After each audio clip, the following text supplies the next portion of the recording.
자, 여러분 이제 조지 뮬러 목사님 아실 겁니다. 이제 1805년 이제 독일에서 태어나셨고요. 이제 1898년 이제 94세 일기로 이제 세상을 떠나신 분입니다.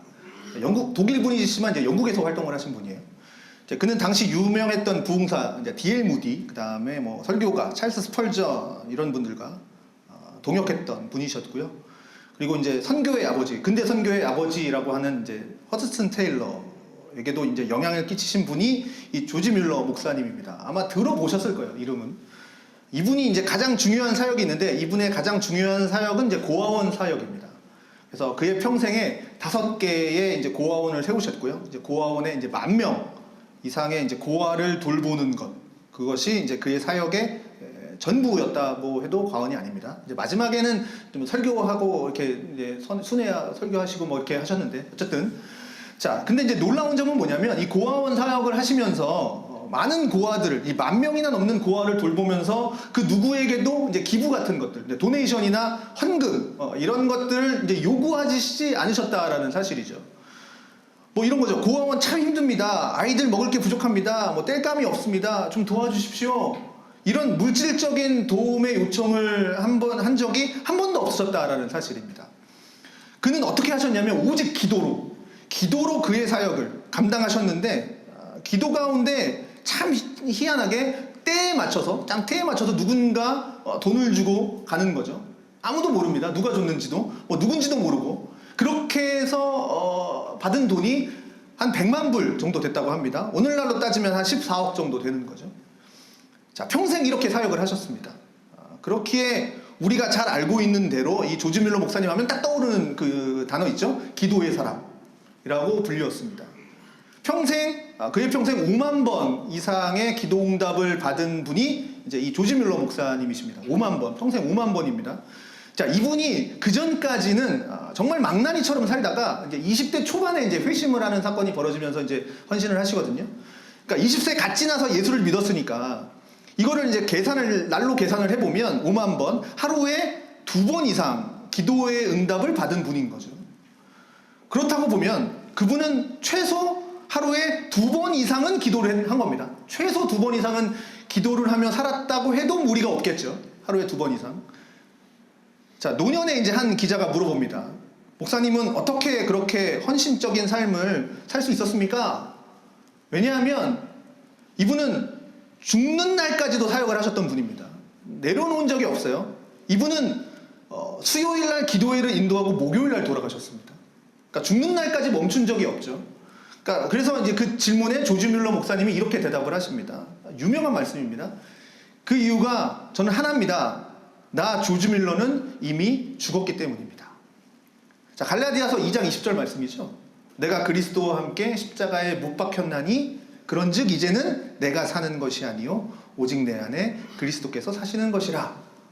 자, 그의 고백은 이건 거죠. 이 말씀을 인용하면서 조지 뮬러가 죽었기 때문에 가능한 사역이었습니다. 헌신이었습니다. 자, 조지 뮬러는 또 말하길 내 인생에 가장 두려운 것이 있는데 그것은 하나님의 책망입니다. 또 반대로 내 인생에 가장 기뻐하는 것이 기뻐하고 원했던 것은 뭐냐? 하나님의 칭찬이었습니다. 이것이 그분의 목회, 그분의 신앙, 그 다음에 그분의 사역의 중심에 있었다라고 이야기했습니다. 자, 사랑하는 성도 여러분, 기도는요 신자에게 있어서 선택사항이 아닙니다. 해도 되고 안 해도 되고가 아니에요. 선택사항이 아니고요 절대 항목입니다. 절대 항목. 자, 하나님을 믿는다라고 얘기하죠. 내가 하나님을 믿는다라고 그러면 그 모습은 어떤 모습이냐? 바로 기도하는 모습이어야 합니다. 이게 성경이 우리에게 가르쳐주는 바이죠. 신자는요 기도하는 사람이어야 합니다. 이게 별칭입니다. 신자의 다른 별칭, 기도하는 사람입니다. 하나님을 믿는다 라는 의미가 뭡니까? 여러분, 믿는다라는 게 무슨 의미입니까? 내가 뭐 당신을 믿어, 내가 너를 한번 믿어볼게. 무슨 의미입니까? 하나님을 믿는다. 하나님을 의지하면서 산다. 하나님을 신뢰한다. 하나님의 주권이, 하나님께 이 세상 가운데 주권이 있고 그것을 인정하고 그 주권을 따라 산다 라는 것이 믿는다 라는 단어인 거죠. 그러면 그분을 의지하는 그 믿는 행동은 뭐냐? 기도라는 겁니다. 하나님의 주권을 인정하는 행위, 기도라는 거죠. 오늘 본문 얘기를 잠깐 해드릴게요. 예수님께서 이제 예루살렘에 입성을 하시고 가장 먼저 한 일이 성전에 들어가셨는데 들어가 보니까 이제 막 난리가 난 겁니다. 막 난리가 난 거예요. 예수님께서 예루살렘 성전에 딱 들어갔는데 예수님이 기대하셨던 모습은 뭐였냐면 기도가, 그러니까 성전이니까 기도와 막 예배가 가득한 막 거룩한 공간을 생각하시고 들어가셨지만 그 모습은 없고 이상한 모습만 있는 거죠. 여러분, 당시에 이 유대인들은 이제 성전 중심의 신앙이니까 1년에 3번에서 뭐 4번 정도 그러니까 절기가 있어요. 이스라엘의 절기를 지키러 예루살렘으로 가야 됩니다. 모이는 거죠. 자, 그러니 예를 들어서 예루살렘이 이제 남쪽에 있는데 뭐 갈릴리 북쪽에서 예루살렘 쪽으로 걸어서 내려오려면 170, 180km를 걸어가든가 아니면 나귀를 타고 가야 됩니다. 뭐 그 당시에 교통수단이 있는 게 아니니까. 자, 아니면 정말 더 먼 다른 나라에 있다면 수백 킬로를 걸어서 오든가 나귀를 타고 와야겠죠. 절기를 지키러. 자, 그럼 하나님께 이제 절기를 지키러 예배하러 갑니다. 제사를 드리러 가는데, 자, 제사에 필요한 게 뭡니까? 뭐 이렇게 뭐 양이나 소나 뭐 염소, 뭐 제비, 아니 뭐 비둘기 뭐 이런 게 있지 않습니까? 자, 그 먼 거리를 이제 제사를 드릴 이제 제물을 가지고 가야 되는데 가지고 가지 못하겠죠. 왜냐면 하나님께 드리는 것은 흠없는 것을 드려야 됩니다. 상처나지 않고 흠없는 거, 깨끗한 거, 온전한 거. 자, 그러니까 하나님 앞에 흠없는 제물을 드려야 되는데 오다가 잘못될 수도 있지 않습니까? 오다가 막 이렇게 부러진다거나 뭐 상처가 난다거나 그럼 흠이 있는 거 되지 않습니까? 그러면 하나님 앞에 드릴 수가 없어요. 또 어떤 점에 흠 있는 길을 또 가면 안 됩니다. 흠 없는 걸 만지면 안 됩니다. 그러면 이게 더러운 것이 오염된다고 생각했기 때문에. 그럼 170km, 180km, 뭐 수백 킬로를 어떻게 그걸 온전하게 가지고 가겠습니까? 그러니까 이 성전을 관리하는 책임자들이었던 이 종교 지도자들, 이제 바리새인들이 이제 아이디어를 낸 거죠.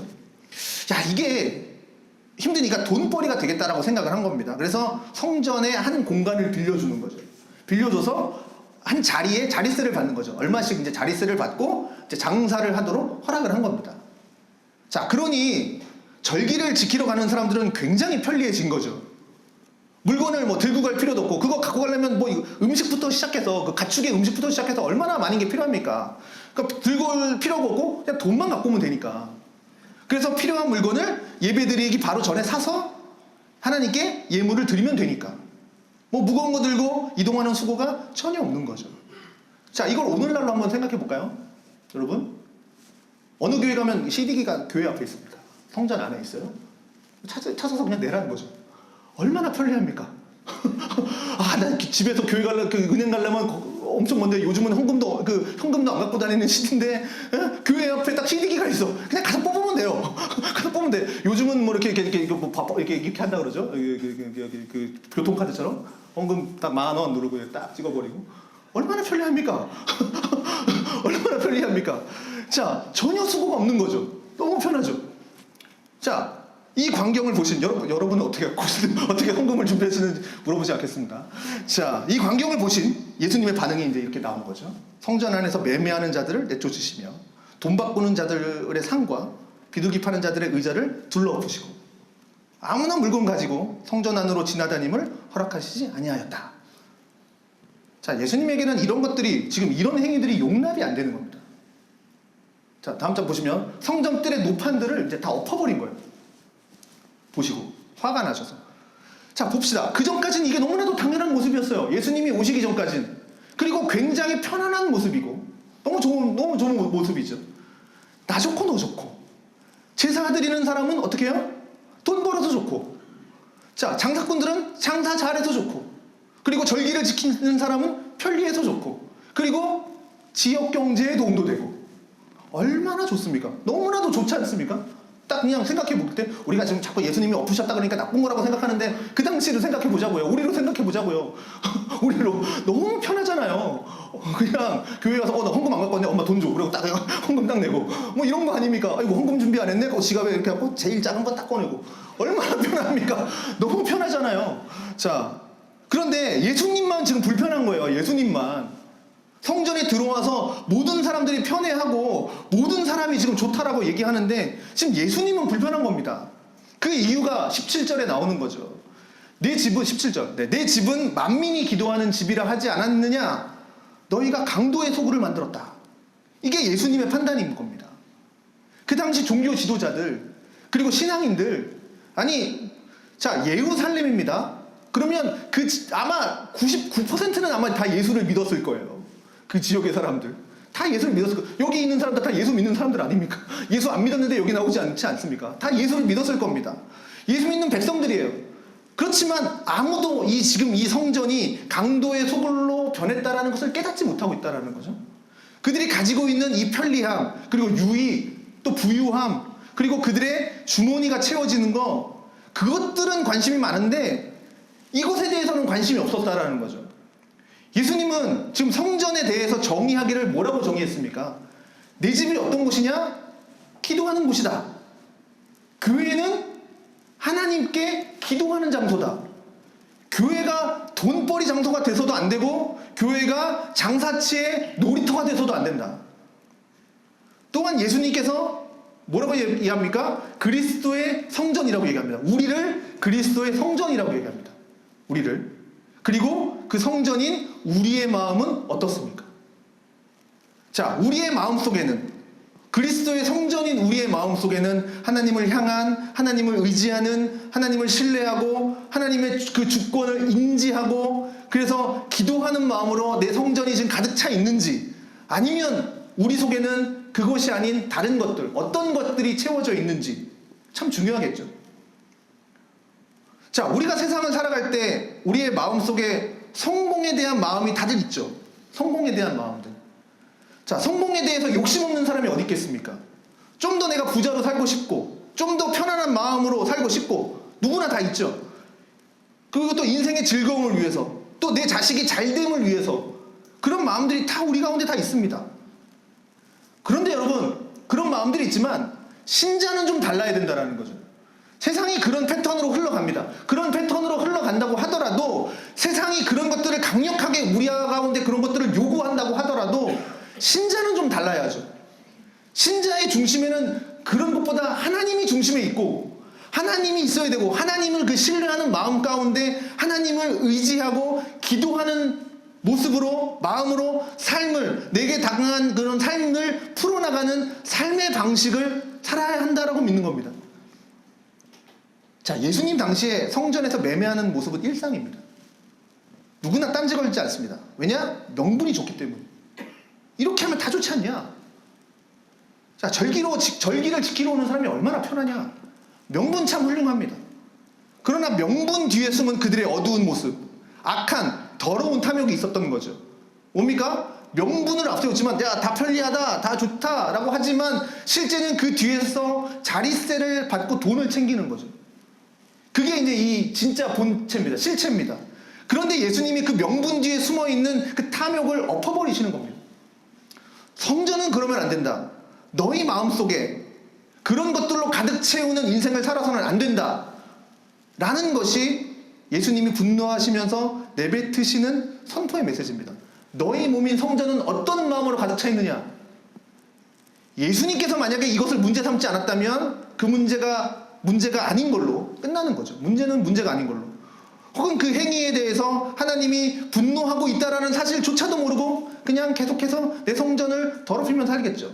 육체적인 성전이 더럽혀지면 내 몸도 성전이니까. 내 몸은 어떻게, 지금 내 몸이 어떻게 되어 있는가? 자, 사랑하는 성도 여러분, 바울은 고린도 전서에서 우리 몸에 관한 이야기를 이렇게 풀어내고 있습니다. 너희 몸은 너희가 하나님께부터 받은 바, 너희 가운데 계신 성령의 전인 줄을 알지 못하느냐? 너희 몸은 그냥 몸이 아니다. 하나님이 거하시는, 성령이 거하시는 성전이다. 성령의 전, 하나님이 거하시는 거룩한 교회. 그러면 그 교회에 대한 예수님의 정의, 그것을 오늘 본문에 뭐라고 얘기합니까? 기도하는 공간이다. 너의 몸은 기도하는 공간이다. 하나님이 거하시는 공간이다. 그래서 신자는 하나님께 기도하고 하나님을 예배하고 하나님을 섬기기 위해서 살아가는 그 삶의 몸부림, 그 몸부림이 우리 중심에 있어야 하는 존재, 이게 신자에 대한 정체성이고 정의라는 겁니다. 신자는 기도하는 사람이라는 겁니다. 기도로 하나님이 거하시는 성전. 세상에 아무리 잘 먹고 내가 잘 산다 할지라도 이 정체성을 놓치면 크리스찬은 크리스찬답지 못한 삶을 사는 거예요. 이게 없으면. 여러분, 세상이 교회를 욕하죠. 여러분, 세상이 교회를 욕합니다. 뭐 대형 교회 세습, 교회가 기업이냐, 왜 세습을 하냐, 혹은 세금 문제, 뭐 종교의 정치 개입, 정말 욕들을 많이 합니다. 많이 욕을 먹는데, 세상이 교회에게 지금 욕하는 이 문제에 대해서 우리가 정말 교회답게 살았을 때 욕을 하면 하나님께 영광이겠죠. 예수님의 말씀에 그것은 하늘에 상급이 있다라고 얘기했습니다. 그런데 그런데 욕을 듣는 것은 참 감사한 일인데, 문제는 세상이 던지는 교회에 대한 욕을 보면 교회가 교회답지 못하라는 거죠. 내 몸 교회를 한번 생각해 볼까요? 목사가 목사답지 못하고, 성도가 성도답지 못하고, 교회가 교회답지 못하다. 그게 교회냐? 너같이 사는 게 교회냐? 이걸 얘기하는 거죠. 물론 그게 다 전부는 아니겠지만 많은 부분 표현이 되고 있다는 얘기입니다. 여러분, 교회는 오는 본문을 빌어서 얘기를 하면 기도하는 공간이어야 한다는 겁니다. 그래서 24시간 불이 꺼지지 않는, 기도의 불이 꺼지지 않는 곳이 교회여야 하고, 교회에 들어오면 사람과 인사하고 교제하는 것이 다가 아니라 하나님께 기도로 시작하고, 떠날 때는 기도로 떠나는 공간이 교회여야 한다는 것이죠. 내 몸으로 비유할까요? 우리 신자는 하나님이 거하시는 성전이기 때문에 일상을 살면서 깨어나자마자 기도해야 하는 것이고, 그리고 잠자리 들 때까지 기도로 마치는 삶이 신자여야 한다는 사실입니다.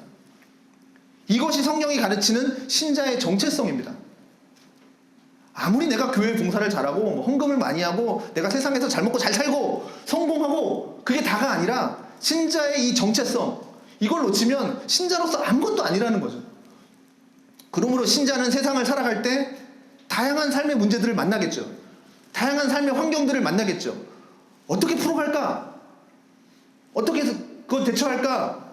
기도로 풀어나간다는 겁니다. 기도로 풀어가야죠.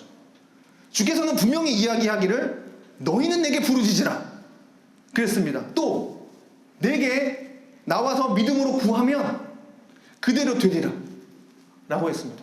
구하면 그대로 되리라, 믿어라. 주께 끊임없이 이렇게 기도를 요구하셨습니다. 그리고 약속도 주셨어요. 기도하면 이렇게 해주겠다, 이런 말씀도 허락하셨습니다. 그래서 우리가 어떤 종류의 문제들을 만나든지, 그런 상황들을 만나든지, 우리는 그것들을 기도로 풀어가는 삶의 자세를 가져야 된다는 거죠. 어떤 감정의 문제가 내 속에서 막 일어나든지, 막 내 속에서 그 감정의 문제를 가지고 하나님 앞에 나아가는 거죠. 기도함으로써, 기도하면서 풀어나가는 방식을 배워야 합니다. 이 방식이 우리 삶에 익숙하지 않으면 어떻게 됩니까? 그냥 인본주의가 동원되는 거예요. 우리의 분노가 동원되는 거예요. 우리의 성질이 동원됩니다. 기도로 풀지 않으면. 하나님의 성품이 내 삶 가운데 동원되는 게 아니라 내 성질이 동원돼서 그걸로 인해서 교회를 망치고, 내 몸이 교회를 망치고, 사람들을 망치고, 세상에서 교회답지 못한 모습을 보여주게 되는 거죠. 그런데 교회가 그렇게 세상과 비슷해져 가고 있으니, 예수 믿지 않는 사람과 그렇게 비슷하게 세상을 살아가고 있으니 지금 어떻게 되는 겁니까? 그렇게 지금 되고 있지 않습니까? 그래서 교회는, 우리 신자는 기도하는 것이 자꾸 행사가 되어가고 있습니다. 이벤트가 되는 거죠. 기도가 이벤트가 되어가고 있습니다. 특별한 문제에만 기도해요. 특별한 시간에만 기도해요. 그냥 그때만 매달리는 겁니다. 문제라는 게, 내 닥친 문제라는 그 개념이 굉장히 수준 높습니다. 굉장히 높습니다. 그러니까 우리 인생에 굉장히 막 그 어려운 문제를 당할 일이 1년에 몇 번이나 되겠습니까? 그런데 그런 문제만 갖고 기도를 자꾸 하고 있다는 거죠. 그런 문제, 막 정말 문제, 그런 것만 갖고 기도를 하고 있다는 거죠. 하나님은 그냥 그런 문제를 도와주는 헬퍼 정도에 그냥 불과하게 그냥 취급을 합니다. 내 문제에 대해서 그냥 약간의 도움을 줄 수 있는 존재, 그 정도고, 내 인생에 간섭은 하면 안 돼. 간섭할 때는 뭐 그런 간섭하는 분으로 우리가 취급을 하지 않는 거죠. 신자나 교회를 생각할 때 기도하고 하나님을 예배하고 전도하는 것이 특별한 행사로 취급한다면 교회는 교회가 아닌 거죠. 자, 프란시스 셰퍼라는 목사님의 그러면 우리는 어떻게 살 것인가 라는 책에 우리는 하나님의 말씀으로 돌아가야 된다라고 말을 하셨습니다. 하나님께로 돌아가야 된다라는 거죠. 한국교회 문제, 그걸 떠나서 내 개인의 문제의 답이 뭐냐? 하나님께로 돌아간다라는 겁니다. 어떻게 그럼 하나님께로 돌아갈 겁니까? 하나님께로 돌아간다라고 했는데, 오늘 본문을 통해서 말씀을 드린다면 기도죠, 기도. 하나님을 다시 한번 더 신뢰하고 하나님의 주권을 내 삶 가운데 인정하고 하나님의 그 손안에 내 인생이 있음을 믿고 내가 기도로 하나님과 소통을 하면서 하나님께로부터 지혜를 얻고 답을 얻고 그리고 지식을 얻어서 세상을 감당하면서 살아가는 법을 배우는 거죠. 이 모든 시작이 뭡니까? 기도입니다. 기도. 여러분, 우리가 세상을 살아갈 때 정말 여러 가지 도구들을 통해서 우리가 세상을 살아갑니다. 뭐 예를 들면 뭐 자격증을 따거나 뭐 학교를 졸업하거나 누구를 만나거나 뭐 어디 과정을 거치거나 그런 도구들을 통해서 우리가 성장을 하죠. 뭐 어떤 때는 뭐 돈이 필요하거나 세상을 살아갈 때 다양한 문제들을 만날 때 문제에 따라서 그렇게 케이스 바이 케이스에 따라서 그렇게 처리하고 대응하면서 살아갑니다. 그런 도구들을 사용해서. 또 사람도 참 다양하죠. 만나는 사람도 참 다양한데 그 다양한 사람들을 내가 어떻게 대처를 할까? 이런 자세에 관한 이야기는 정말 처세에 관한 이야기는 정말 책에도 많이 나왔고 어떻게 살아갈 것인가에 대한 요즘은 뭐 유튜브에만 찾아봐도 많이 나옵니다. 뭐 이렇게 쭉 나오죠. 그런 뭐 대응 방법들이나 뭐 이런 거 많이 나옵니다. 요즘은 챗GPT한테 막 다 물어보죠. 그러면 정말 친절하게 알려줍니다. 저도 가끔 이용합니다. 교회 금요기도회 행사를 다양한 광고를 올리려고 하는데 정말 유머러스한 방법으로 교회 성도들에게 세 줄로 알려줘. 그러면 딱 알려줍니다. 그 금요기도회 그거 보십시오. 약간 도움을 받은 겁니다. 그럼 또 약간 수정을 하죠. 자, 그러면 정말 잘 알려줘요. 자, 진중하게, 뭐 유머러스하게, 디테일하게, 감정의 부분까지 잘 세분화시켜서 알려줍니다. 이런 도구들은 우리가 살면서 참 유용하게 쓰이죠. 또 핸드폰 한번 생각해 볼까요? 핸드폰이 예전에 10년 전만 해도 이렇게까지 중요하진 않았는데 이제는 이게 전화기의 기능을 넘어서 특히 한국에서 살려면 스마트폰 없으면 생활이 안 됩니다. 본인 인증 그래서 핸드폰으로 다 해야 됩니다. 본인 인증 스마트폰으로 다 하죠. 결제부터 해서 뭐 스마트폰으로 다 합니다. 스마트폰 안에 다 들어가 있습니다. 지난번에 이제 9월달에 잠깐 일주일 동안 그 한국을 갔다 온 적이 있는데 인증을 하려고 하는데 매일 인증이 안 되는 거예요. 해외에 차단되었습니다. 이렇게 나오는 거죠. 또 이제 스마트폰으로 풀라 그랬더니 스마트폰도 먹통이 된 거예요. 은행도 막히고 다 막힌 겁니다. 그래서 부득이하게 이제 스마트폰 이제 한국에 가서 살리고 뭐 이랬던 기억이 있는데 이제는 정말 필수가 되어버린 거죠. 생활에 사는 유용한 툴, 도구가 된 거죠. 그러면 여러분 신자에게 있어서 정말 유용한 툴은 뭘까? 도구는 뭘까요? 신자에게 있어서 정말 필요한 도구. 고민을 좀 해야 될 거 아닙니까? 내가 세상 살면서 신자로서 살면서 유용한 도구 우리가 예수를 믿는 자로서 이 세상을 살아갈 때 진짜 나의 메인 툴 내가 세상 살아갈 때 이 메인 도구를 가지고 절대 빼앗기지 말고 지켜야 할 그 신자의 메인 도구는 뭘까? 라는 거죠. 여러분 솔직히 뭐 챗GPT 뭐 스마트폰 없어도 세상 살 수 있습니다. 그러나 신자는 기도를 놓치면 신자로서의 삶은 다 망가지는 겁니다. 신자답게 살 수 없다라는 얘기를 하는 거죠. 기도의 실패는 말이죠. 나의 정체성, 이 크리스찬이라는 정체성을 놓칠 뿐만 아니라 하나님의 은혜를 받기에도 불가능하다라는 사실입니다. 자, 다니엘은 기도의 사람이라는 거 다 아시죠? 기도의 사람입니다. 자, 그는 한 15살쯤 포로로 끌려가고 한 90세까지 이제 포로 생활을 한 사람입니다. 포로로 잡혀간 사람인데 이 페르시아라는 왕, 그 나라의 다리오라는 왕이 나라를 120명의 고관들을 놓고 그 위에 총리 3명을 둡니다. 그래서 전국을 통치하게 만들었어요. 자, 이때 전국이라고 얘기하는 것은 그냥 우리나라 정도의 전국, 뭐 미국 정도의 전국을 생각하시면 안 됩니다. 대제국이에요. 대제국, 페르시아라는 대제국을 얘기하는 겁니다. 그렇게 엄청난 나라니까 3명을 두는 겁니다. 한 명 갖고는 그게 안 되니까. 그 총리 3명 중에서도 다니엘을 제일 높은 곳에 두고 나라를 다스리게 했습니다. 자, 그 당시에 사람들이 이렇게 생각했겠죠. 페르시아의 사람들이 포로 주제, 이방인 주제의 왕 밑에 2인자야? 얼마나 셈을 냈겠습니까? 시기하고 질투했겠습니까? 그래서 이 다니엘을 시기에서 끌어내리려고 합니다. 죽이려고 하는 거죠. 다리오 왕에게 이제 아부하고 이제 이렇게 제안을 하는 거죠. 30일 동안 왕 외에 어떤 신에게나 사람에게 무엇을 구하면 사자굴에 던져놓읍시다. 자, 왕 입장에서 보면 나쁜 거 없죠. 뭐 왕에게 경배하라고 하는 거니까. 그리고 조서를 내리면 바꾸지 못하는 이 페르시아 법에 의해서 확고하게 합시다. 이제 그런 제안을 내립니다. 그래서 이제 왕이 도장을 찍죠. 이 왕이 도장을 찍은 거는 왕도 못 바꿔요. 왕의 도장을 한번 찍었기 때문에. 자, 이 위기 속에서 다니엘은 어떻게 했는가? 자, 6장이죠. 다니엘이 이 조서에 왕의 도장이 찍힌 것을 알고도 자기 집에 돌아가서는 윗방에 올라가 예루살렘으로 향한 창문을 열고 전에 하던 대로 하루에 3번씩 무릎 꿇고 기도하며 그의 하나님께 감사하였다. 자, 여기 주목할 것은 그는 하나님께 어떻게 해요? 전에 하던 대로 기도했습니다. 자, 이렇게 생각할 수 있겠죠. 우리 같으면 이런 상황이 벌어지면 어떻게 할 것 같습니까? 여러분은 어떻게 할까요? 기도하면 죽어. 그럼 어떻게 하겠습니까? 그러면 30일이니까 30일만 기도하는 걸 좀 쉬어야 되겠다. 그 정도는 하나님이 이해해 주실 거야. 아니면 자, 사람들 보는 데서는 30일 동안 좀 참자. 그래서 불 끄고 기도하자. 이불 쓰고 기도하자. 아니, 몰래 기도하자. 이렇게 하면 될 텐데 다니엘은 어떻게 합니까? 다니엘은 창문을 열고 공개적으로 기도합니다. 누구는 볼 테면 봐라. 나는 여호와께 기도한다. 이게 무슨 얘기입니까? 전에 하던 대로 하는 겁니다. 자, 볼까요? 다니엘이 이 위기가 왔을 때 아까 얘기했듯이 뭐 문제가 막 큰 문제가 왔을 때 그때 갑자기 아이고 문제다. 기도해야겠다. 그게 아니라는 거예요. 문제가 닥치니까 그때 기도했다. 이게 아니에요. 우리는 위기가 닥치면 그제서야 하나님께 무릎 꿇는데 다니엘은 전에 기도하던 대로 그냥 기도했어요. 이 사람은 늘 기도하는 사람이었다는 거예요. 기도는요, 영적인 겁니다. 영적인 거. 이거 기억하십시오. 부패한 본성을 가지고 있는 인간은 기도하는 거 싫어해요. 여러분 기도하는 거 좋아하십니까? 기도하는 거 싫어해요. 다 기도 안 하죠. 그래서 가장 먼저 포기하는 게 뭐예요? 기도하는 거예요. 교회 관련된 일이에요. 힘든 일 생기면 제일 먼저 포기하는 게 뭡니까? 기도하는 거예요. 예배 횟수를 줄이고 기도하는 거예요. 그래서 기도를 거의 하지 않거나 아예 하지 않습니다. 왜냐하면 기도하면 아무 일도 안 일어나요. 기도해도 아무 일도 안 일어나요. 만약에 오늘 주일 예배 빠지면 다음날 막 재앙이 내려요.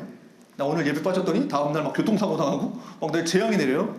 그러면 우리는 길을 쓰고라도 주일 예배 나오겠죠. 여러분, 내일 가게 갔는데 교회 안 나오면 막 다음 주부터 이상한 일이 생겨요. 그러나 전혀 기도하지 않아도 아무 일도 일어나지 않거든요. 이게 반복되다 보면 결국 기도하지 않아도 아무 일도 일어나지 않는다라는 것을 알고 어떻게 해요? 담대하게 더 기도 안 합니다. 그리고 반대로 그렇게 힘들게 일어나서 아침에 정말 힘들게 일어나서 정말 피곤한데 그것을 무릅쓰고 기도하고 나와서 기도하고 예배해도 또 당장 바뀌는 거 없어요.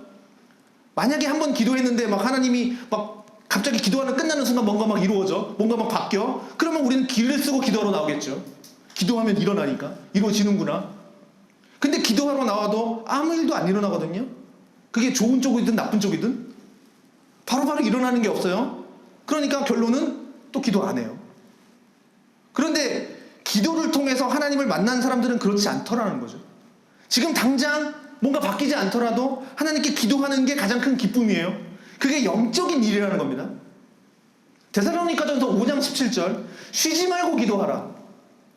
뭡니까? 멈추지 말라. 이어서 기도하는 것이 그리스도 예수 안에서 너희를 향하신 하나님의 뜻이다. 기도하는 게 하나님의 뜻이다. 가끔 이런 성도를 봅니다. 우리 교회는 아니지만 하나님의 뜻이면 내가 이거 하겠습니다. 저것도 하겠습니다. 하나님의 뜻은 많은 부분 성경에 기록되어 있습니다.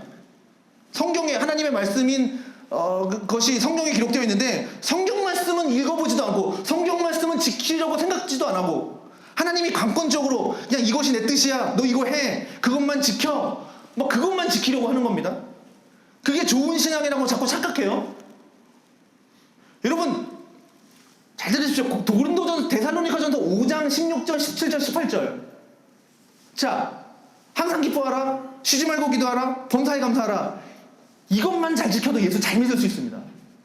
다른 거 다 필요 없어요. 이것만 잘 하십시오. 그럼 예수 잘 믿는 신자 되는 겁니다.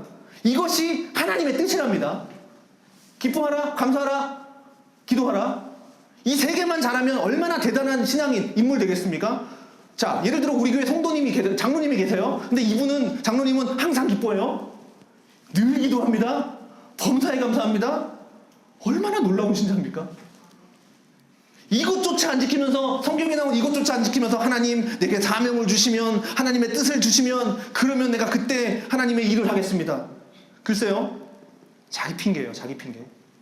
하나님은 분명 우리에게 말씀하세요. 지금 말씀하고 계세요. 지금 저를 통해서도 말씀하고 계시는 겁니다.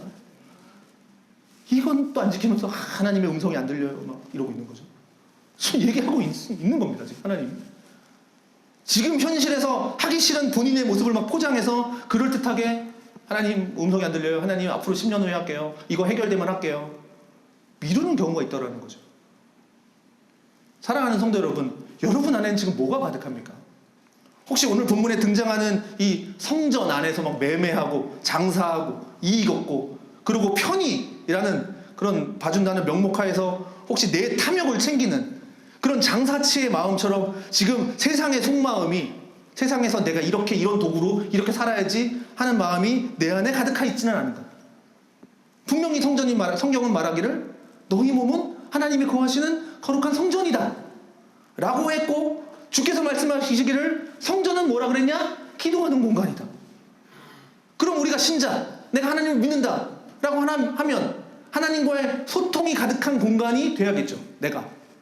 그런데 우리는, 우리의 마음속에는 이런 건 많아요. 내가 세상에서 어떻게 잘 먹고 잘 살까? 어떻게 부유하게 살까? 어떻게 내가 취미활동을 좀 멋있게 해서 내 삶을 좀 풍요롭게 할 수 있을까? 그런 것들은 내 안에 가득 찬데, 그런 것들에 대해서 관심은 많은데, 신자로서 어떻게 내가 거룩하게 내 세상 가운데에서 하나님을 믿는 사람들이 주류가 아닌 그 세상 가운데에서 하나님을 믿는 사람으로서, 소수인 그 사람으로서 그곳에서 어떻게 하나님의 빛을 드러낼까?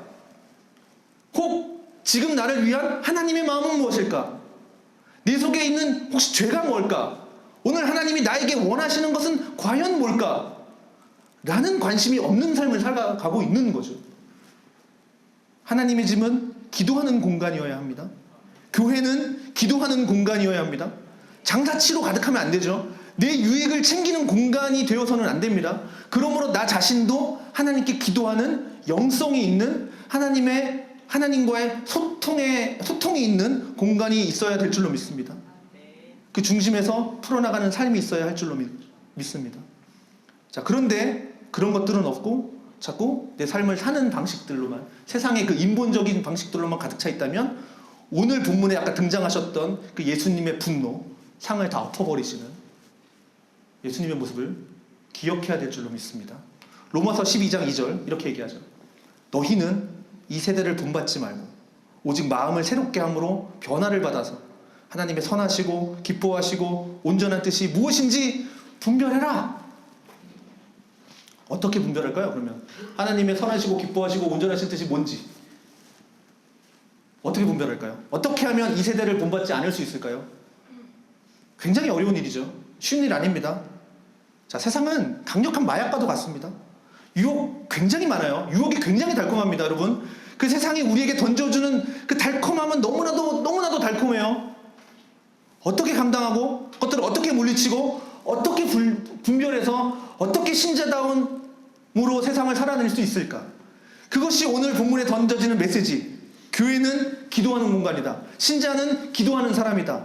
본질을 지키는 삶에 충실한 삶이라는 겁니다. 하나님의 교회가 기도로 채워지지 않으면 그 채워지지 않는 부분은 뭐가 채워지겠습니까? 기도로 채워지지 않는다면 그 빈 공간은 세상의 것들로 채워지겠죠. 신자가 기도를 위해서 하나님의 마음을 알아가고 하나님의 뜻을 내 삶에 세워가는 그 몸부림이 없으면 우리는 어떻게 되냐면 12장 2절의 말씀처럼 그냥 이 세대를 본받겠죠. 이 세대를 반대로 얘기하면 이 세대를 본받아라 이렇게 되겠죠. 여러분, 하나님을 본받지 않으면 세상을 본받는 겁니다. 제가 서론에도 말씀드렸죠. 신자가 뭡니까? 하나님을 믿는 사람이죠. 하나님의 존재를 믿는 사람, 인정하는 사람, 그 우리 인생이 그 하나님의 주권 안에, 하나님의 손 안에 있는 것을 믿고 사는 사람을 신자라고 이야기합니다. 그러면 그분을 의지하는 거죠. 의지하는 방법이 뭐냐? 기도죠, 기도. 삶의 문제가 생길 때마다 기도함으로 그 기도 속에서 풀어나가는 삶의 방식을 가진 사람들, 기도함으로 기도 속에서 하나님의 지혜를 좀 얻고, 기도 속에서 하나님의 음성도 좀 듣고, 기도 속에서 그 감동도 좀 받고, 그래서 나의 죄에 대한 깨달음도 있고, 또 책망을 또 들을 때는 듣기도 하고, 혹은 격려도 받기도 하고, 위로도 받기도 하고, 새 힘을 얻기도 합니다. 그래서 그렇게 해서 삶을 감당하는 수 있어져야 되는 거죠. 문제만 감당하는 것이 아니고 일도 감당하고 사람도 감당하는 것이죠. 우리의 가정도, 우리의 사업도, 우리의 직장도, 내 미래도 그 안에서, 그 하나님의 능력 안에서, 하나님의 그 주권 안에서 감당되어지는 능력이 우리에게 기도함을 통해서 부어지는 줄로 믿습니다. 그러므로 신자는 말이죠, 삶의 모든 문제를 기도로 풀어나가야 됩니다. 하나님 앞에 무릎 꿇을 줄 알아야 됩니다. 믿음 없는 사람은요, 그냥 교회에 와서 그냥 의자만 대피고 가는 사람이죠. 여러분, 하나님께 기도해 보십시오. 기도 잘 하시는 분들, 기도에 습관이 되신 분들은 뭐 말할 거 없지만, 기도를 이제부터 내가 좀 배우고 싶다, 기도를 하고 싶다, 하나님께 기도해 보시기 바랍니다. 하나님은 살아계십니다. 하나님의 살아계심을 바라보면서 기도해 보시기 바랍니다. 이렇게 기도하세요. 하나님, 목사님이 말씀하는데 하나님이 살아계시다고 하는데, 하나님이 살아계시다면 하나님, 제가 이런 부분에 있어서 하나님이 살아계심의 증거가 좀 필요합니다. 그리고 또 도움이 필요합니다. 하나님께 솔직하게 기도해 보시기 바랍니다. 신자는 기도 가운데 하나님의 인도하심을 받는 사람이어야 될 줄로 믿습니다. 자, 말씀을 정리하겠습니다. 그렇다면 우리 스스로에게 한번 질문을 던져봅시다. 나는 신자인가? 나는 예수님을 믿는 사람인가? 예스라는 답이 나오면 이렇게 질문하십시오. 나는 예수 믿는 사람이면 나는 그럼 기도하는 사람인가? 나의 삶의 모든 문제를 지금 기도로 풀어나가고 있는가? 나의 삶의 모든 문제를 내가 지금 기도로 버티며 그리고 이겨내고 있는가? 나를 향한 하나님의 그 뜻을 알기 위해서 지속적으로 끊임없이 하나님의 뜻을 묻는 기도의 삶을 살아가고 있는가? 자, 누가복음 22장 39절에 예수님의 기도에 대한 내용이 이렇게 기록되어 있습니다. 예수께서 나가사 습관을 따라 감람산에 가심에 제자들도 따라갔더니 그곳에 이르러 그들에게 이르시되 유혹에 빠지지 않게 기도하라. 그리고 예수님은 그들을 떠나서 돌 던질 만큼 가서 이제 따로 기도하십니다. 자, 예수님은요, 습관을 따라 이른 새벽에 늘 기도하러 가셨던 것이 예수님의 삶이었습니다. 아버지께 향한 예수님의 이 기도는 그의 삶 전부를 감당하고 있습니다. 기도로 세상을 감당하는 것, 이것이 신자의 모습인 줄로 믿습니다. 세상을 살다 보면 뭐 많은 문제들이 있죠. 때로는 실패할 수도 있고, 뭐 사업에 실패할 수도 있고, 직장에서도 좀 어려움을 당할 수도 있고, 가정에서도 어려움을 당할 수 있습니다. 그리고 살다 보면 또 실수할 수도 있습니다. 내가 의도치 않은 결과가 나와서, 혹은 내가 의도치 않은 말이 나와서, 행동이 나와서 실수를 자아내기도 합니다. 괜찮습니다. 여러분, 그게 사람이다 라는 것을 하나님은 아십니다.